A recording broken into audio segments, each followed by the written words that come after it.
नमस्कार, मैं हूं आपके साथ कीर्ति सिंह। आइए रुक करते हैं फटाफट खबरों की ओर।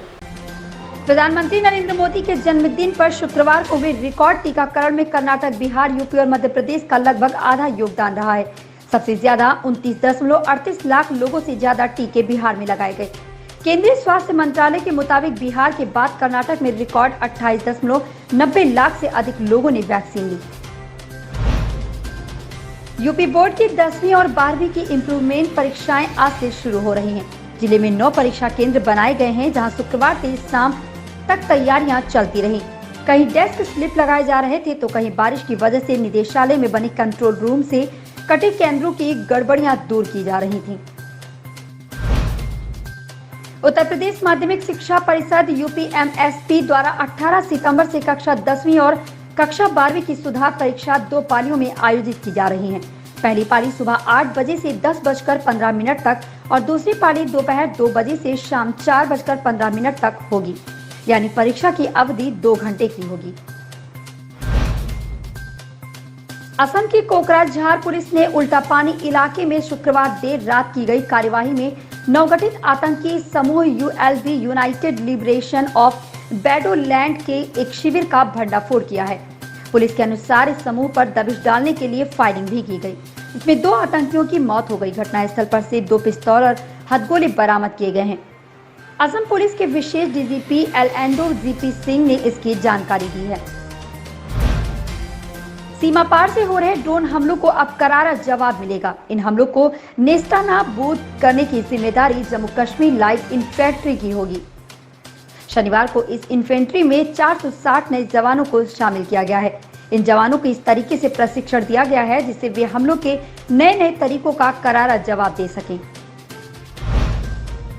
गुजरात में नए मंत्रिमंडल के गठन से भाजपा ने सिर्फ स्थानीय समीकरणों को ठीक करने का काम नहीं किया है, बल्कि इसके जरिए यूपी व भाजपा शासित अन्य राज्यों के पार्टी नेताओं को समझाने के साथ बड़ा और कड़ा संदेश देने की कोशिश की है।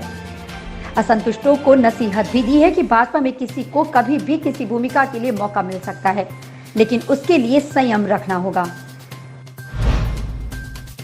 बीएड प्रवेश परीक्षा 2020 से 2022 में ऑनलाइन प्रवेश काउंसलिंग में जिन अभ्यर्थियों का कॉलेज आवंटन नहीं हो सका या 2 बार उनका शुल्क कट गया है, उन अभ्यर्थियों को शुल्क उनके द्वारा दिए गए बैंक खाते में स्थानांतरित कर दिया गया है। प्रधानमंत्री नरेंद्र मोदी 18 सितंबर को विभिन्न मंत्रालयों और विभागों के सचिवों के साथ समीक्षा बैठक करेंगे। पिछले दिनों केंद्रीय मंत्रिपरिषद के सदस्यों के साथ हुए चिंतन शिविर के बाद प्रधानमंत्री ने ये समीक्षा बैठक बुलाई है।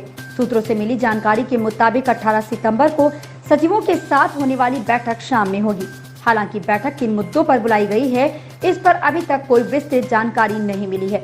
लेकिन कोरोना महामारी की वजह से जीवन यापन में आए बदलाव और चुनौतियों से निपटने के लिए प्रधानमंत्री मोदी मंत्रियों और अधिकारियों के साथ बैठक कर रहे हैं।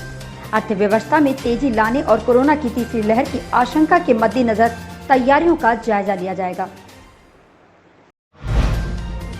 उत्तर प्रदेश के मुख्यमंत्री योगी आदित्यनाथ ने गोरखपुर में 2 दिवसीय दौरे पर हैं। उन्होंने दौरे के दूसरे दिन यानी शनिवार को गोरखनाथ मंदिर से कानपुर और आगरा मेट्रो की प्रथम प्रोटोटाइप ट्रेन का वर्चुअल अनावरण किया।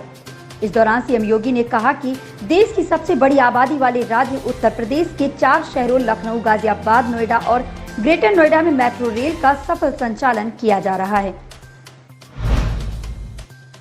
रुकाई रूट एयरोस्पेस और स्पेस टेक्नोलॉजी स्टार्टअप अंतरिक्ष विभाग DOS के साथ करार दिया है।